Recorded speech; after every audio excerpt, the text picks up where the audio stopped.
Welcome to Wrestling Goons Radio for a special edition of NXT Fallout. We bring you tonight's episode after Unstoppable, and what a show they put on. We got so much to get into. I got David here with me, with Mark and Damien returning to help us out tonight. We're going to jump right into it. They led us off tonight with the triple threat match for the number one contendership between Tyler Breeze, Finn Balor, and Hideo Itami. But as we all know, Hideo Itami had been hurt previously. They decided to write it off in the storyline with Itami being attacked at his car in the back in the parking lot. And we don't know who does this, but we do have the NXT champion, Kevin Owens, walking by and saying that's a shame as he's walking by. And then that led into the match, so we just have Finn Balor versus Tyler Breeze. And Mark, I will let you give me your thoughts on that match, and we'll go from there. I thought it was a great match, but to start things off, what an entrance by both competitors. Did a little bit something unique. Finn's was way over the top. It was pretty incredible with the wings and the spines going down the back. And then he unveils his back is all done up in an eye of the demon. And I like how they started it off with the Gaelish and the old language. That was a pretty cool start off to his music. But the match itself went well. I had high hopes. I thought that it'd probably take match of the night, or maybe at least up there in the top two or so. But they still delivered. It was still a nice match put together. Damien, did you catch the opening segment? Yeah, I like the opening segment. I want to see Itami come back with some vengeance. I don't want him to be face. I want to see him heal. I want him to attack the whole locker room. You know what I'm saying? Yeah, I think this. But the match itself was great. It wasn't top two, but it was still great. Yeah, I'm gonna say that the match. This is the thing about that match. I think we all had such high expectations for it that other matches just found a way to over-exceed our expectations. So this match, when you're going to hear us not rank it as the match of the night on the card, but it's not because the match wasn't good. It just, it didn't. There's just something that was missing from it. I'll say that. And what was missing was Hideo Itami. David, your thoughts on this match? I mean, I gotta go and agree with Mark there. The entrances were phenomenal. But leading up to the whole Itami thing before that, I'm kind of mixing everything up here. But to start with the Itami thing there, I got a little theory of what might be going on with that.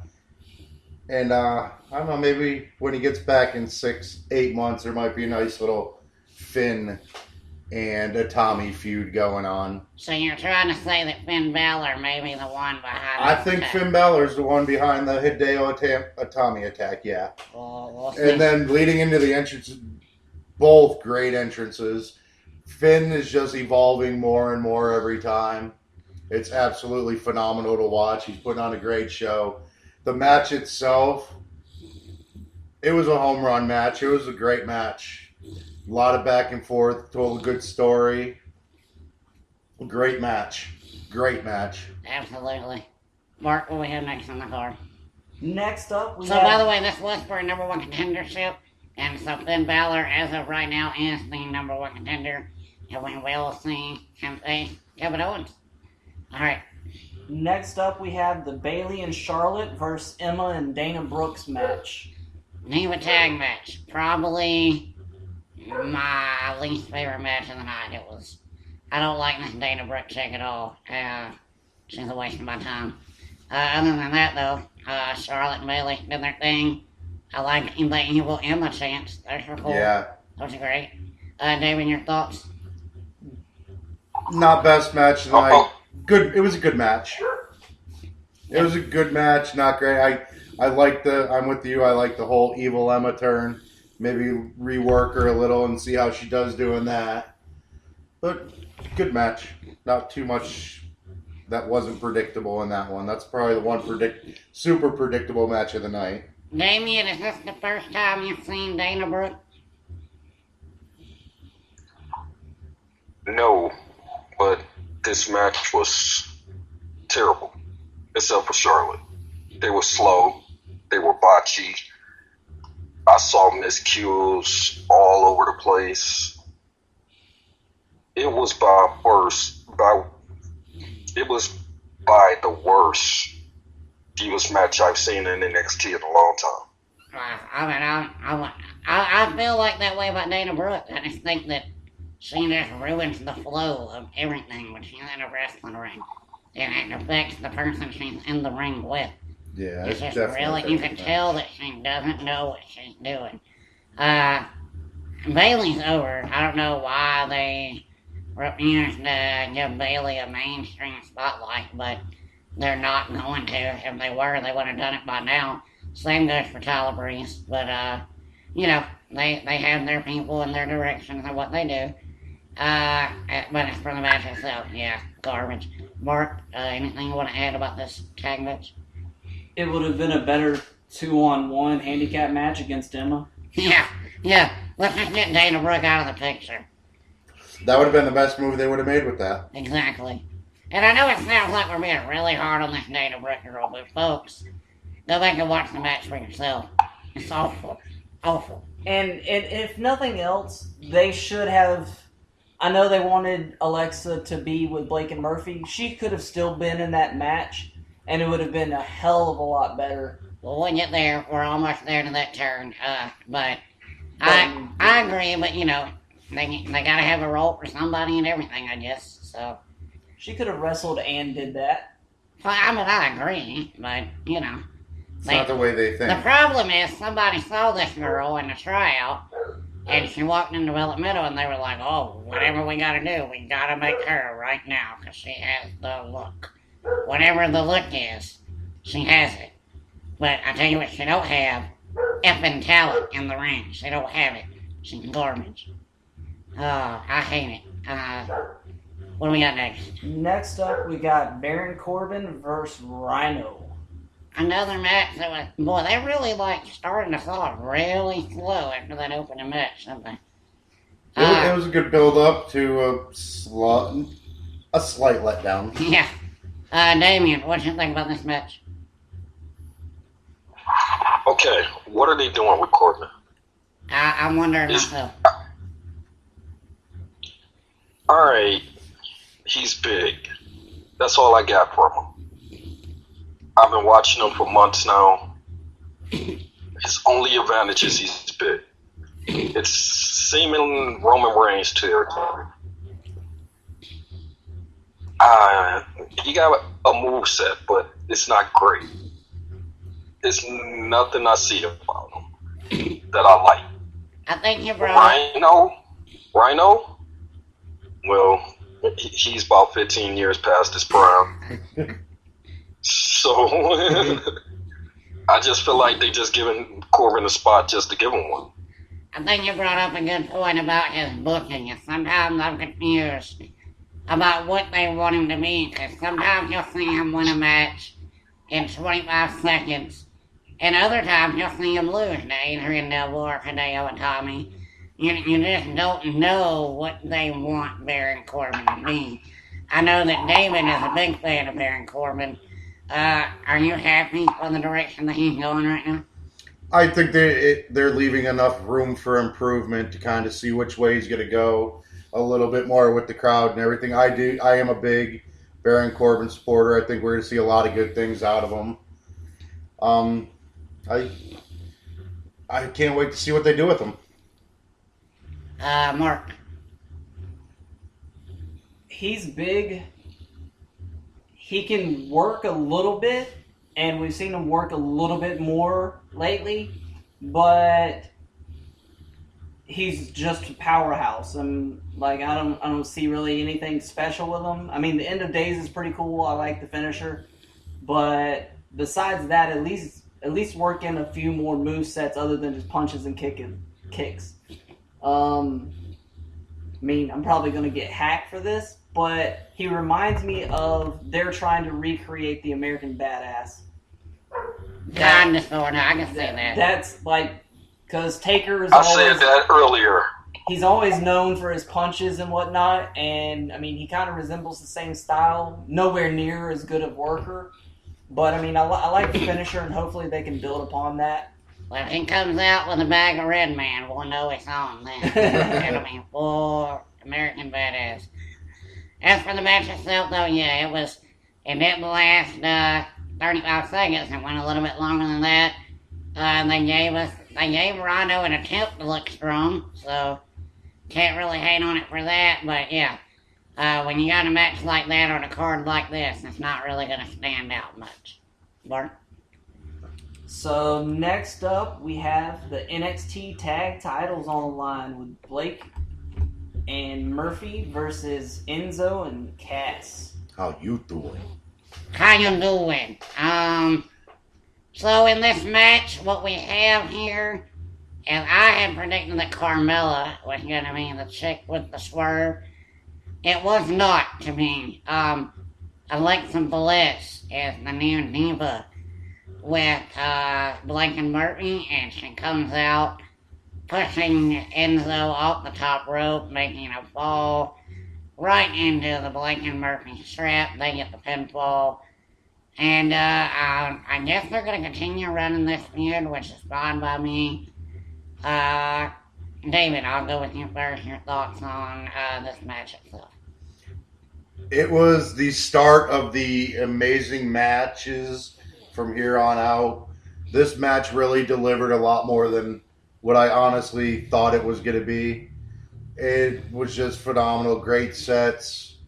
Not too many mistakes. Good stories. It was just phenomenal. The twist at the end was real nice. And this little feud right here has some high hopes. Mark?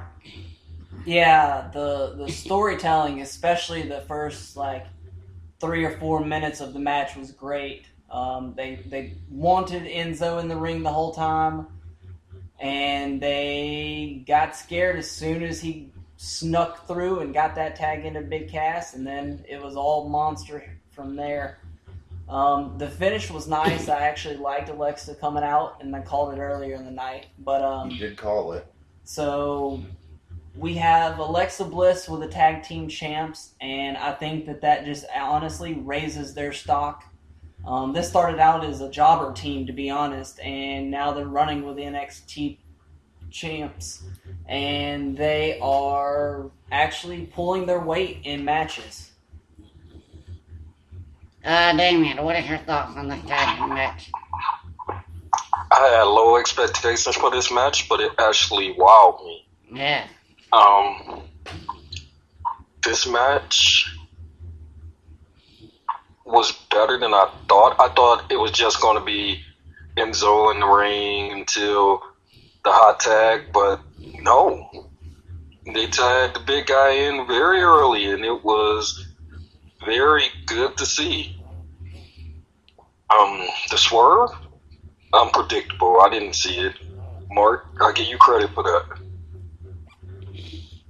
Yeah, they gave us a tease a couple of weeks ago in a lounge when Carmella was sitting in a sofa and they had Alexa standing in the background. That was kind of the tease where they foreshadowed it, but yeah, I totally forgot about it. I didn't see it. And like the guy said, as far as storytelling goes, this is one of those where if you were a beginner and you had to watch an episode of this and you watched this match, by the end of it you would know the whole story. You wouldn't have to know any promos or anything. They did a phenomenal job. I want to see Cass and Enzo as the champ, but I think that's the whole point. They're not going to give us what we want until the payoff. So we'll just keep waiting on that. All right, Mark. Next up, we do have the match of the night. We have the Divas title match between Sasha Banks and Becky Lynch. Holy crap. No, it's holy shit. Holy shit. Yeah, any word we can describe. And folks, you know I'm not big on women's matches. They're normally just out there for their looks, and that is not the case with these two women. They had that. I don't know about you guys watching this, and correct me if I'm wrong. Did that not have a Steamboat Blair feel to it, dude? I mean, it was back and forth. The crowd was invested so heavily in that match that I was into it. I was on the edge of my seat. That was an unbelievable match. And I kept thinking the finish is coming now. Well, the finish is coming now. Well, the finish is coming now. They just kept it going and kept it going and kept it going. Unbelievable. Damien, what was your thoughts? I'll just go ahead and start with you. Okay, since it was the last match I watched, boy, oh boy, these two ladies. From start to finish, it was intense for me. I mean, they carried the Fatal 4-Way a couple months ago. But them two alone, it was fucking awesome. Oh, my God. Awesome. The start of it with the chain wrestling, with the near falls, till the end of it, I was invested. This by far was the greatest match of the night. Yeah, and I think David said earlier that it was the best Divas match ever, and I know that might be a stretch with Trish and Lita and some of the great things, but you know what? I think he might be right. There's been some very good ones, but this one is, oh my God, right up there. Oh my God. Mark, what were you thinking when you watched this? I mean, I really just kind of got lost in the moment while watching it. Like, just the chain wrestling, the ring psychology, the working on the limbs, setting them up for their finish, the storytelling back and forth. I mean, they had it all. They put together a 5-star Divas title match. I mean, a 5-star main event, a 5-star men's match, whatever they put on right then and there was probably 10 times better than anything we've seen in the last at least 5 or 6 months out of WWE. Yeah, I know Dave Meltzer doesn't hand out 5 stars that often, hardly ever. He better give this one a 5-star. This is a 5-star match. This was a better match than the main event. And that doesn't happen that often. If this doesn't win PWI Match of the Year, then I'm rioting PWI. Yeah. The last match I see this good was Baylor and Neville. Baylor and Neville, yeah, was pretty good too. Baylor and Tommy was pretty freaking good too. But yeah, this was probably better than all that. It was just... Yeah, you can't beat this match. This is right up there. Definitely match of the year in any brand so far. That's what, anything you want to add to it? It was right from the get-go with Becky's new look, her new entrance. Yeah, the orange hair. It just came out. It set the tone for, hey, we're going to kick this up a notch and show you what real divas are supposed to do in the ring. So I think the main roster might want to start looking out because they might all be unemployed soon. Yeah. Other than Paige. They got a standing ovation from that NXT crowd. Yeah. They got a standing ovation from any wrestling fan around the world on that one. Becky is, I was speechless. And you know, Sasha, thankfully she didn't break character this time. She stayed in full heel mode after the match too. I know that didn't happen in the Fatal 4-Way. She lost it with Charlotte, but, you know. But she's a lot more scared this time. It's amazing. That's why I'm a wrestling fan, folks. This is why we do the podcast, because we want moments like that. That's what makes us passionate about this. And I would recommend that match to anybody who would want to watch a professional wrestling match. Because those ladies, they gave it, oh my God, they just gave it everything they had and they left it all in the ring. It was amazing. That leads us to the main event, Mark. Whoa. Kevin Owens and Sami Zayn. Part 2. Part 2. This is Sami Zayn's third road to redemption now that we're going to call it. It's the same road, just different exits. Yeah. Well, I got news. He might want to change his exit. Yeah. Get a new GPS, He needs a buddy. new GPS, because it ended the same way the other ones did. Kevin Owens left him unconscious. Damien, your thoughts on the main event? Because we'll save the very ending afterwards, but your thoughts on the match itself. The match itself was okay. It wasn't great. I like Zayn as a worker, so I expected a little bit more out of this match. I knew the champ was going to come in all fierce and fire and everything, but I wanted to see a little more ring work out of these two.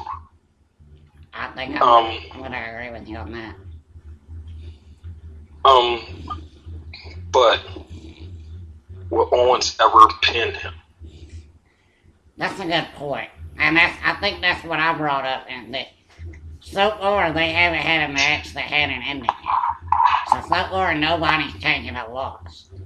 Owens just left him out. It almost feels like that Rusev Swagger thing, where every time he tries, he just loses. Damon, what was your thoughts on the match itself? All right, match. Nothing fancy. Sammy got a little bit of redemption on Kevin, got a couple good shots in there, and then someone hit replay and power bomb and just straight ass kicking from there on out.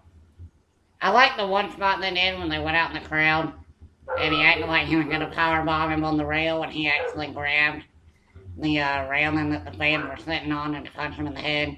That was pretty cool. Yeah, but the match itself didn't really do much for hype. Mark, what was your thoughts on the match itself? I thought the entrance of Kevin Owens wearing the Champ is Here United States Champion t-shirt from John Cena was pretty cool. Still carrying on a feud even when the other competitor's not even there. So kind of just throwing it in your face like, yeah, I can buy your merch, but this is the real championship right here. This is the NXT title. This is mine. This is mine and my family's. And the match itself, it was a decent match. I mean, to be a no finish, it was what it was. We knew Kevin Owens was just going to go in there and try to hurt him. But Sammy did get some offense to start off the match. Like Anthony said, the spot at the railing, that was pretty cool. Just the Blue Thunder Bomb coming right in after that, though. And he just kind of worked him for a little bit and had the champ on the rail. Then he brought him to the next outside and got caught with the power bomb, and that was it. Roll credits. A bunch of refs tried to come in, and Kevin just kept being Kevin and kept kicking him in the head as soon as he got a shot at it. And that led to music hitting that the crowd doesn't know, that I don't know, that you don't know, but we all know. Joe is gonna kill you. Samoa Joe is in NXT, and Samoa Joe made Kevin Owens crap his pants. I marked out like a 5-year-old schoolgirl. It was insane. This might be the best feud that I'm ever going to see in my lifetime.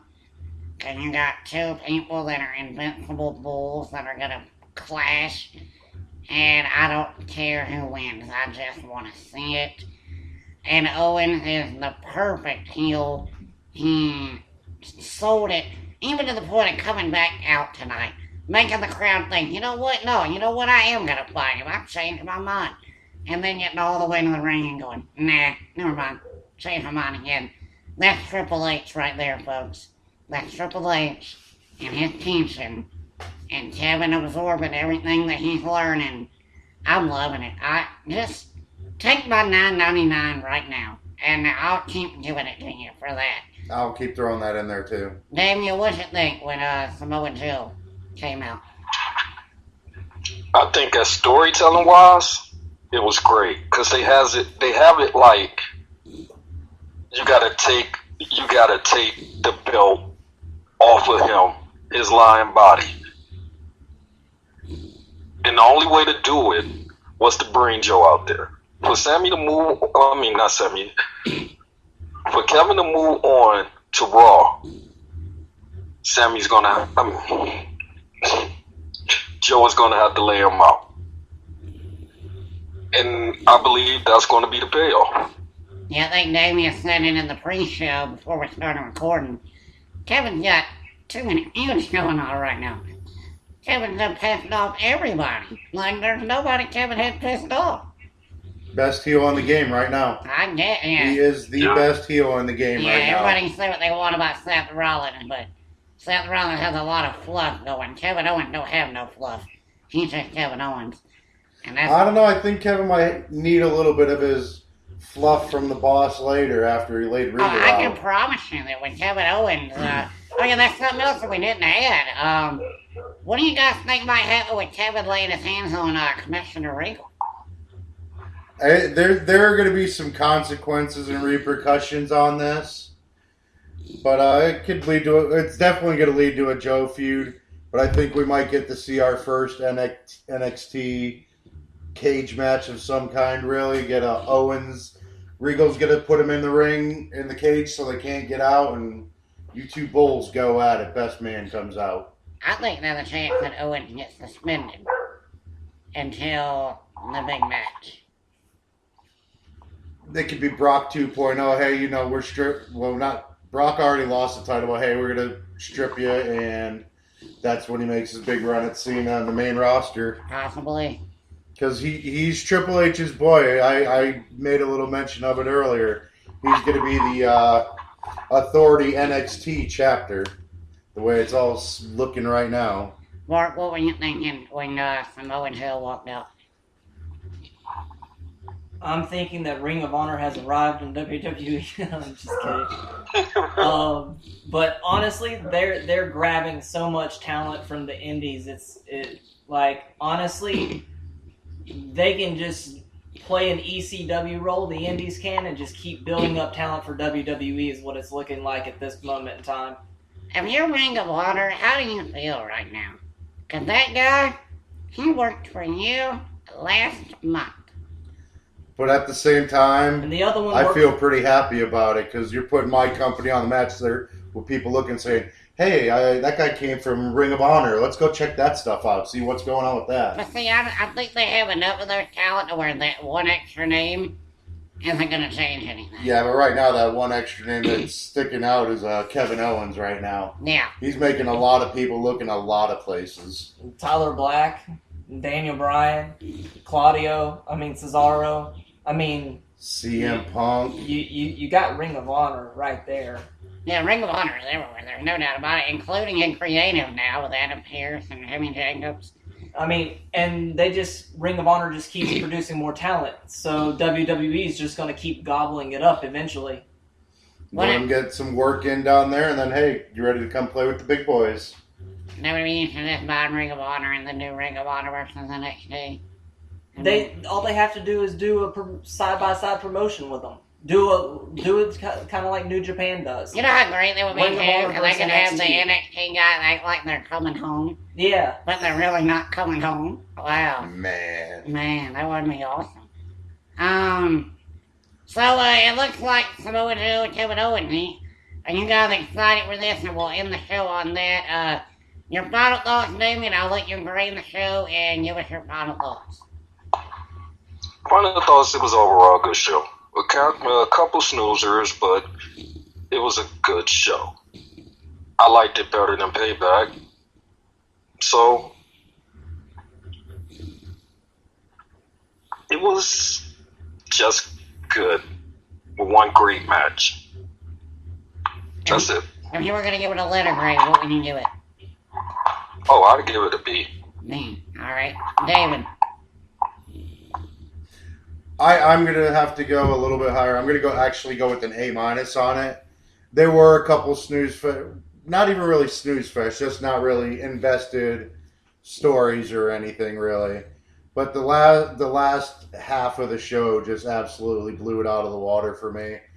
Starting at the tag match, then the Divas Championship match, and then the arrival of Joe, even the Owens Sammy fight, we kind of knew what was going to happen anyway. But with Joe coming out, and it just setting the tone for WWE programming right now. Mark. My final thoughts are they only had 2 matches that were actually not that great. The other 4 could have main evented a pay-per-view easily.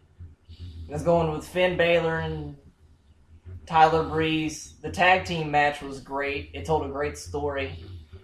The women's title could have main evented WrestleMania for that matter.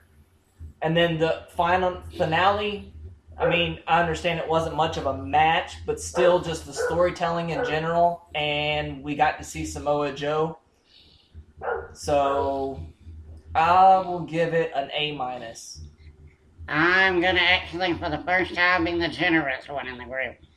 I was going to give it an A+ all the way, but besides the Baron Corbin Rhino thing and then the horrible Dana Brooke match, that dropped it down to an A for me. I can't believe you have highest grade of the day. I do. I'm going to give the highest first one. time in forever. You know what? I can't help it. It was just that Divas match was the best thing I've ever seen.